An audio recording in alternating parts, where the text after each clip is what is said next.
Welcome to the wonderful world of wine, exploring all things wine with you. We are your hosts, Kim Simone and Mark Lindsay. You can visit us on Facebook at The Wonderful World of Wine.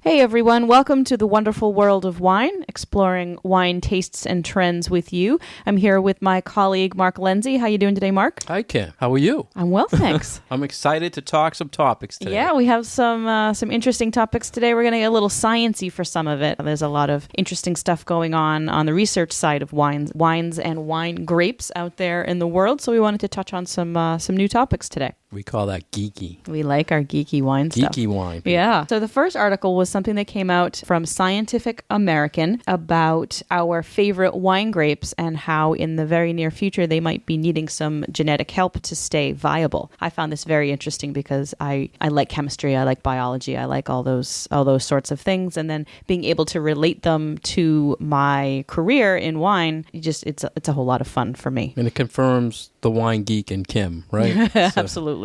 And this was a podcast, which is great for us to hear podcasts and as we talk about a podcast, right? Mm-hmm. And the first thing they said was 60% of the vineyards in the world are planted to 5 or 6 grapes. Right, which we tell 60%. Our students a lot. You know, there are thousands, hundreds, if not thousands, of different types of grapes that are used for making wine out there. But most people only know about and consume, I would say I can probably name 2 dozen off the top of my head, but I would say that most people stick to the same 10 or 12 different grape varieties, if that. So there's not this large genetic pool of grapes out there. And what the author of this story in this podcast is talking about is if there were to be some sort of natural disaster, like the potato blight that happened in Ireland in the 1800s, could wipe out a lot of these grape varieties that we are familiar with. And a lot of that is because they're not very genetically diverse anymore, because wine grapes aren't propagated by planting a seed. They're more like a clone of a clone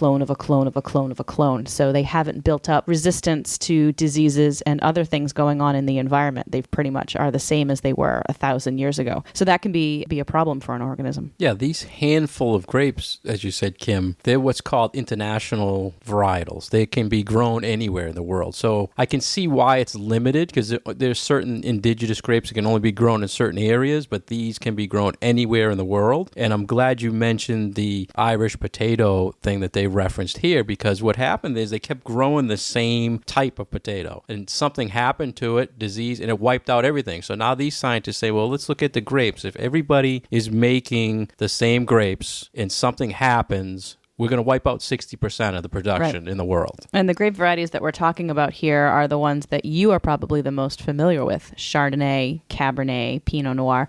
Again, those international grape varieties that might be from Europe and might have started in France, but now are grown all over the world. So we have the big 6 noble grape varieties that we like to talk about. So Riesling and Syrah and Sauvignon Blanc are in there too. But then there are some other ones that are a little bit less well known, but that are still really important for the market, like Grenache and let's see, what would be another one? Say Syrah, maybe. Syrah, Pinot Noir, Merlot. So, there are these names that people are familiar with, but then there's all of these other grapes out there that are used for making wine, but maybe in more specific locations and aren't really seen in other places. So I thought that this was a topic that I hadn't really thought about. It's kind of read it and listened to it and sort of scratched my head like, okay, I can see why some people are worried about this. Yeah, when I started hearing it, I don't know if listeners are thinking this now, but I was thinking, I got to create a bunker and I got to store up some wine, right? But then they said, no, we're looking at 50 to 100 years from now, this could happen. But you have to start know. now. Yeah, right. But you have to start now thinking about it. So you have 50 years at least to stock up on your favorite wine, right?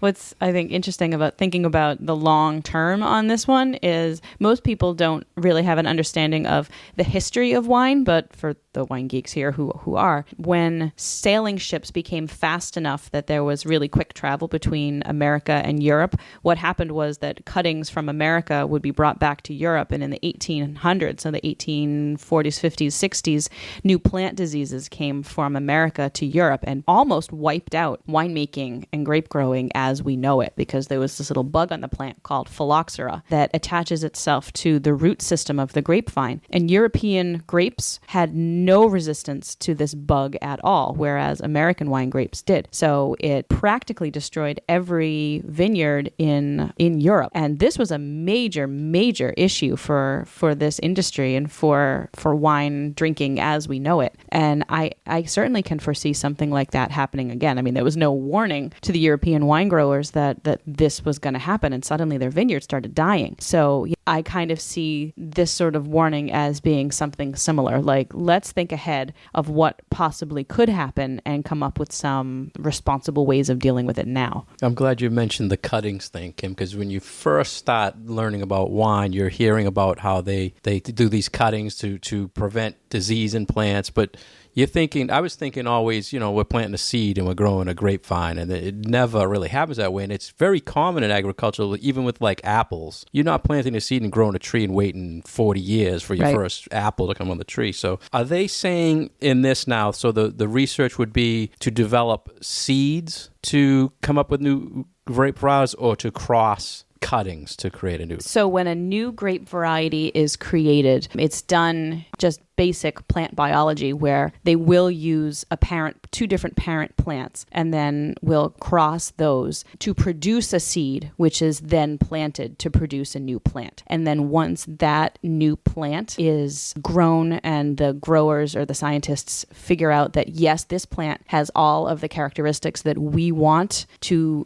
use and to have, then from that plant, cuttings will be taken that will then be propagated. So the original brand new plant does start from a seed. That's how the crossing happens. And a lot of people, when we're talking about how grapevines are grown and how new grapes are developed, there aren't really any GMO grape varieties out there, at least not for winemaking. So it really is just using basic plant biology like you learned freshman year biology class, where you have a mother plant and a father plant, and you have reproduction, and then you have a brand new plant that is different from both of the parents as your new plant. And then going forward, then you're using a lot of cloning. But it's not necessarily science that's done in a lab with any genetic engineering. It's literally done in greenhouses. So there's a lot of plant scientists out there that do specialize in grape varieties and in creating these new types of grapes. I'm so happy you explained all that. You did it so well. I was thinking, it's simple. I like this stuff. Yeah. The geekiness just came out right there. That's right. So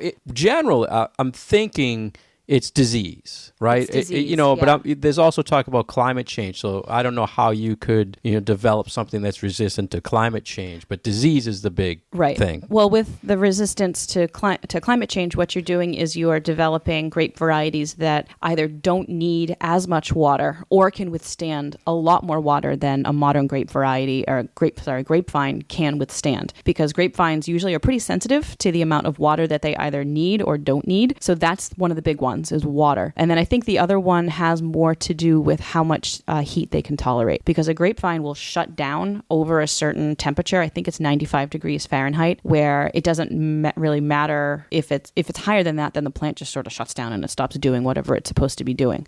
So there are certain grape varieties that are better with hotter weather, and then other ones that are better with cooler weather. So I think that some of the research revolves around dealing with temperature changes as well. And this has to be based at some location to start with. So where did they say this research was being done? Did you notice? I didn't notice any area in the world they were saying they're doing this. No, I didn't notice with this one. I know for U.S., there are, I think, the two main places where they do this sort of research. They do it at University of California at Davis. But then there are also places up in the northern part of the country in, I think, Michigan and Minnesota that do a lot of this sort of research. Yeah, so the people here in the United States, probably, if they come up with something, it's not going to help someone in Italy or France. I mean, it's different. Well, I don't think that they're necessarily only doing research for things that work in their environment, although that is a lot of the research. So total international. So I think so. I think there's a lot of back and forth, because there was another article that we read that came out of one website that that we like to listen to a lot and talk about called Social Vigneron that was talking about other disease-resistant grape varieties. And a lot of those were based in Italy and in France. But then doing some extra research into those grape varieties, there is a lot of back and forth between those researchers in Europe and researchers here in the U.S. So I did see a lot of it does have to do with this international collaboration. Yeah, I'm glad you mentioned the second article that was related. And it was good that these came up at the same time. So they were saying healthy grapes need some sort of spraying. And I always like to say the sides, the herbicides, the fungicides. Mm-hmm. But I guess in practical purposes, they don't really want this, of course, on your grapes. So they have to come up with something that's resistant, that you don't need to use it. And some sort of genetic research is being done for that. So the main point of this article, and we've read this in other places, that grapes take a lot of these killers for either mold or fungus or pests or bugs and other things in the vineyard. That when you look at, say, all of the agriculture of France, wine is about 10% of the production, but it uses about half the amount of pesticides that are put on all sorts of agricultural crops. So the bulk of what is going on as far as chemical on crops, a lot of it goes to grapevine. So with a little bit more of a push towards natural winemaking, more organics out there, researchers are trying to find other ways to deal with these pests without just kind of taking the easy way out and just spraying the crops with all sorts of stuff. Yeah, and they're thinking these new varietals they come up with can reduce the sides by 90%, something like huge that. amount. So that's great, and people are very conscious of that. We see it with organics, we see it with sulfur. So to cut out the spraying, which a lot of people I think are not aware of when they think of wine. Mm-hmm. So I think it's good that this is something they're looking at. And then they also talked in this article, Kim, about Italy already has 10 resistant vines that they're working on. And then, of course, you being the big geek over me, you went and researched what those 10 were because they didn't say anything about them. Right. So this was interesting to me to look at, okay, what are these crossings that they're trying to do? So like we said before, grape varieties, so take Pinot Noir. Pinot Noir has been Pinot Noir for hundreds of years. But now what happens if we take that Pinot Noir plant as one of the parents and we cross it with another grape variety? What is that child grape variety going to be all about? And a lot of the previous research has been using one parent that is a European grape and then another parent that's an American grape, because American grape varieties are resistant to all sorts of different things than European grape varieties are, because being separated for so long, there are different pests that attack them, and then the plant has different natural resistance to those pests. So the thinking was, okay, so if I have a European grape variety that we really like the flavor of, and we have an American grape variety that's really resistant to this kind of mildew, if we cross it, one of the child plants of this crossing hopefully will taste good and be resistant to mildew. So that, that's the basic biology of it. It sounds good and easy, right? It sounds good and easy, but in reality, researchers have had a really, really hard time getting to that point, to the point that most of what was produced neither tasted good nor was resistant. So it was technically easy to do, but in reality doesn't end up producing the kind of grape varieties that people are looking for. But I think with newer technology and with better science, we're getting to the point where now this is what's going to happen. Now we have grape varieties that taste like those European grape varieties that we're used to, but do have some of this new world resistance. So that was what this research going on in northern Italy is all about. And there are these 10 new grape varieties, some of which are starting to be approved by European regulatory organizations that govern wine in France and in Italy and in all of the EU. So there are some that it looks like they're going to start producing in the Veneto region of Italy, so around where Prosecco is produced, and then these other ones that have been released into France. So we'll see what happens. But it was interesting that some of these parent grape varieties were very familiar, like Sauvignon Blanc. Merlot was the parent of a couple of them, and then there were these other ones that didn't even have names; they were just numbers. And I'm like, what is this grape variety? And I went and Googled it, and I couldn't find anything. I'm like, ooh, trade secrets. Maybe they just don't want that information out there. I don't know, but I could not find any information on some of these. But I'm like, all right. But I figure in the back there somewhere, these grape varieties that are all sort of super secret, they're not 100% Vitis vinifera, which are those European grape varieties. I think somewhere in their past, they have a grandparent that was a hybrid where one parent was New World, one parent was Old World, and then slowly but surely they're figuring out which particular plant has these resistant characteristics and the genes that they're looking to pass on.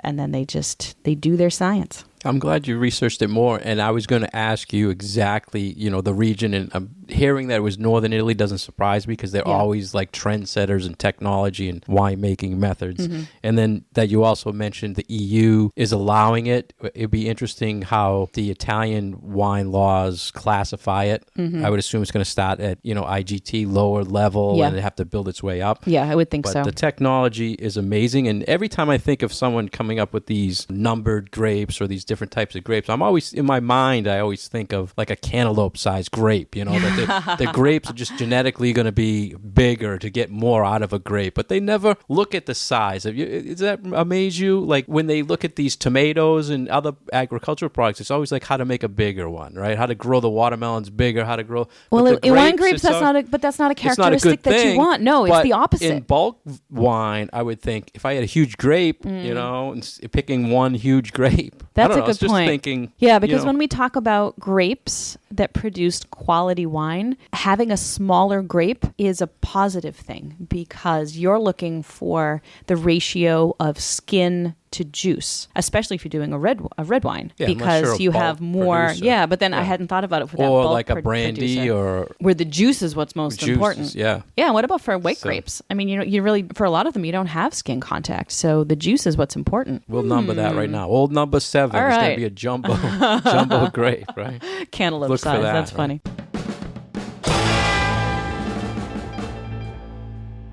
You're listening to The Wonderful World of Wine, and we are your hosts, Mark Lindsay and Kim Simone. If you'd like to get more information about Kim, please go to her website at vinitaswineworks.com. If you'd like to get more information about myself, please go to franklinliquors.com. And if you'd like to get more information about our show, please go to Facebook at The Wonderful World of Wine. Now we're going to talk about a topic that was in academicwino.com about if a bottle closure is a sign or representative of the quality of the wine. And Kim, we're talking about cork, we're talking about glass closure, we're talking about screw caps, synthetic corks. When you open a bottle of wine, do you automatically associate a cork bottle with a good quality wine? I thought this was a really interesting study. So what they did an experiment, and what they did is they had 300 people, and they tried to figure out at the beginning, do you know a whole lot about wine? Do you like wine? So these were people that were pretty novice wine drinkers. They liked wine, but it wasn't their main thing that they wake up thinking about every morning, like us. They did this experiment where they had 4 wines in 4 different glasses, and they told all the participants, this wine came from a bottle that was closed with a screw cap, and this other wine had a cork in it, and this other one had a glass enclosure, and this other one had, a plastic cork, I believe. They put all the 4 closures out. Very different closures, and they had pictures next to the wine and said, okay, this is the bottle that it came out of. When in fact, all of the wines were exactly the same. They came out from a keg, so they never even saw the inside of a bottle,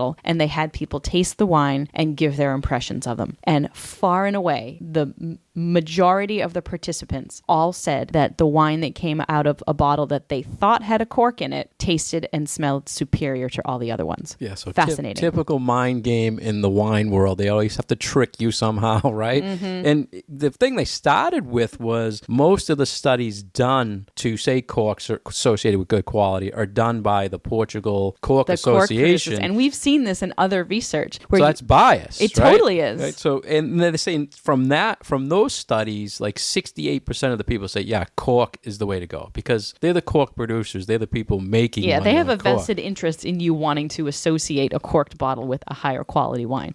So this study was done in Washington, and I guess they using basically a box wine or a keg wine. So they didn't see it being opened, and they just assumed seeing the cork next to the wine that it was a cork. Right, they were told that it was from a bottle that had a cork in it. And it's almost like if someone tells you it's $100 bottle, what do you think of it? It's a $10 bottle. You automatically in your mind think, okay, so I guess the study is really valid because you're seeing the cork and it is associating something. So in a way, I think it's a good link for quality association. But this power of suggestion, and it's no one told these people, hey, the bottle that has a cork in it is better quality wine. They made that assumption, and they sort of changed their perception of the wine based on what the closure was, which not everyone, because obviously not everyone in the study said the same thing, but these tasters had this idea in their head, this bias towards cork being part of a wine that is of better quality. And then they would downgrade the wines that were in a screw cap.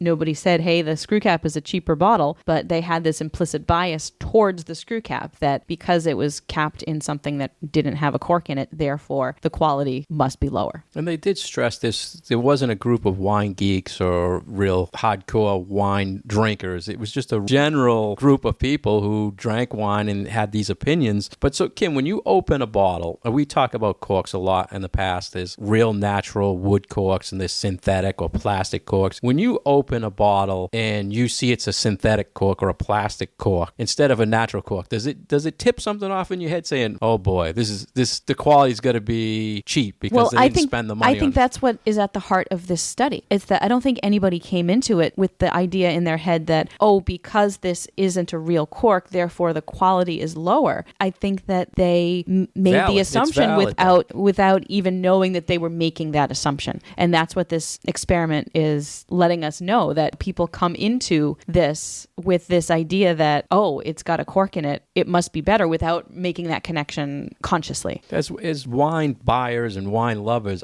I do automatically, if I spend, say, $30 on a bottle, or someone's bringing me in a wine to try, and then I look at the cork and I say, they're charging all this money, but they're not going with cork. They're going with a synthetic. Why? Are they cheaping out on that? So I always, it does click in my head that something weird with the quality to me. If you But is that quality, or is that amount of money that the producer wants to spend? In hindsight, it's probably not, but in my head, I'm already triggered. These guys are cheap. They're not using real cork. So that's yours. If it's a glass cork, I'll think, wow, they're innovative. They're putting some money, because a glass cork obviously worth more money than a natural cork. So you are biased by closure. I am. I hate that, but I am. But it's same with labels. We talk about labels and everything else. I automatically, and I hate that I already have an opinion. And the funny thing is, if you told me the price, it doesn't matter. But you say it doesn't matter, but maybe it does matter. Well, it only matters if I like it, and then they say, well, it's $100. So yeah. But that's what I'm saying. Everybody would like it. Consciously, you're saying, okay, I have a bias against closure, but consciously, I don't have a bias against price. But maybe you subconsciously do have a bias about price. Well, now I got to sit on the couch to analyze now we need this, to do some experiments. This is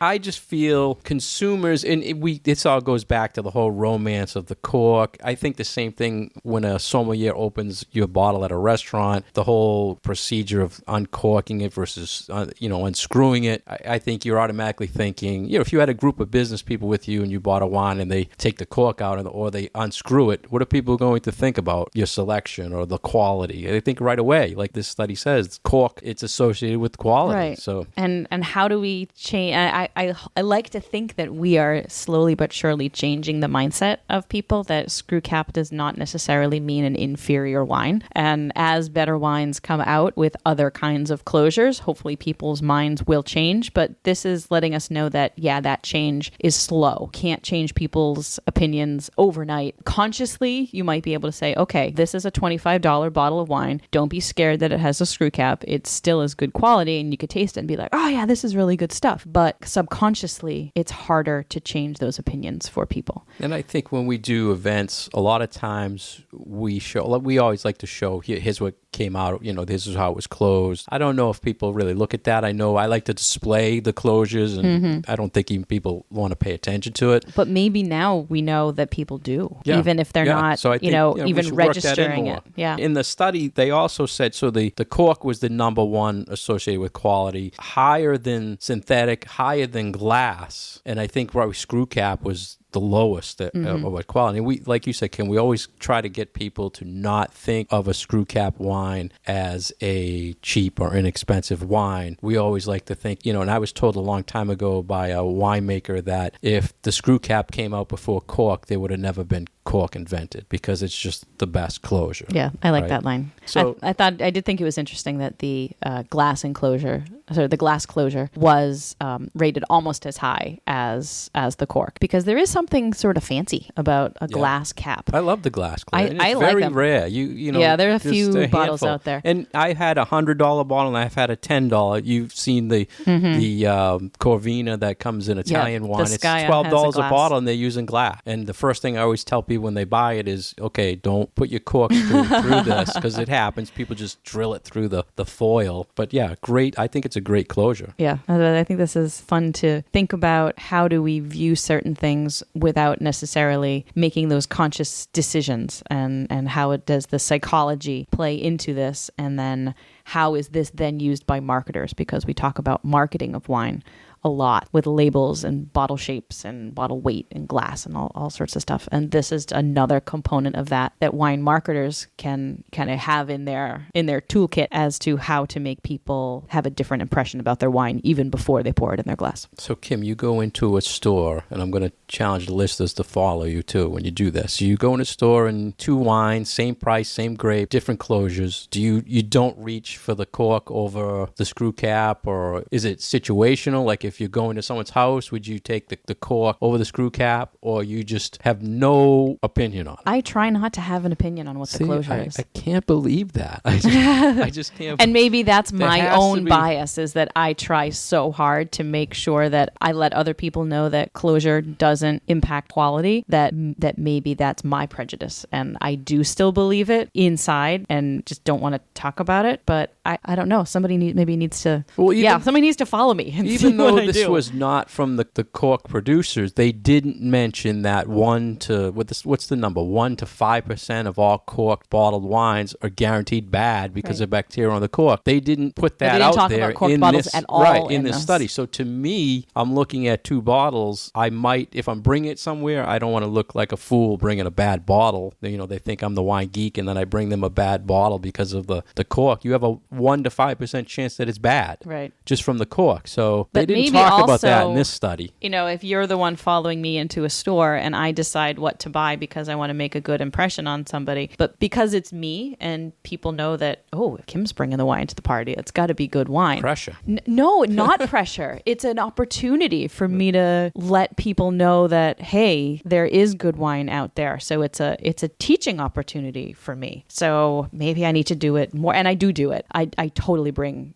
screw cap wines to people's houses all the time. And I'm not shy about it. I use them in my tastings. I don't have any problem showing good wines under screw cap. So I like to think that it doesn't impact me, but maybe I do it more often because I'm trying to prove a point. It's funny how we highlight the closures when we do events, because I remember a few events we've done where I've highlighted and said, tonight was the first event we've done where everything was screw cap. I remember that. Or tonight, this is the only screw cap wine. It's like, oh, and now it's unusual if we don't have at least a couple of screw cap wines in our lineup. Because really, the wines that we tend to use tend to be anywhere from like $10 to $30 a bottle. So, we're not pouring $100 bottles in wine glass unless it's something really, really special. But in that medium price range, we have more and more, and it's unusual not to get one these days. So did you think this study was a trick, or did you think the way they went about it was the right way? Would you do it the same way if you wanted to? Yeah, I thought this was a good study. You thought it was good. I thought this was a good study. So why not? My thing was, why not just open them in front of them? Let them, here's a cork bottle, here's a screw cap. Go through the process. Then I would like to know from that process, did they think they like cork because they like the process of opening it? Did they not like the screw cap because they wanted you twisted it? They wanted to eliminate that. So you're saying artificially put it all in different bottles? Let them see it,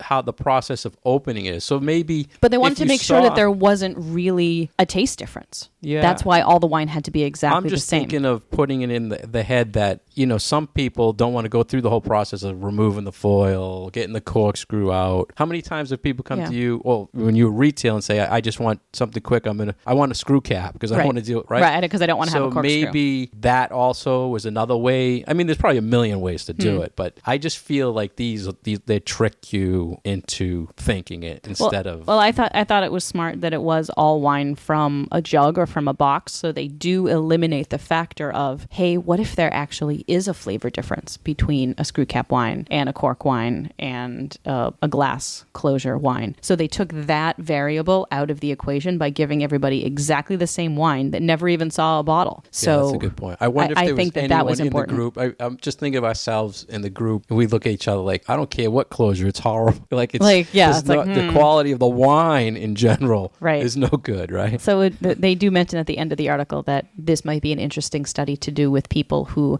are a little bit more experienced with wine, whether it means that people would figure out the trick and say, hey, this is all the same wine, or that if you have a little extra knowledge and maybe you're not quite as biased against some new technology when it comes to closures. So that would be an interesting follow-up study. We should do this as a class, right? I think we should do some quality funky stuff like can this. You tell, and then do the same exact thing. Yeah. But see if people can pick cork. Do some blind tastings and figure that out. It would be a good idea.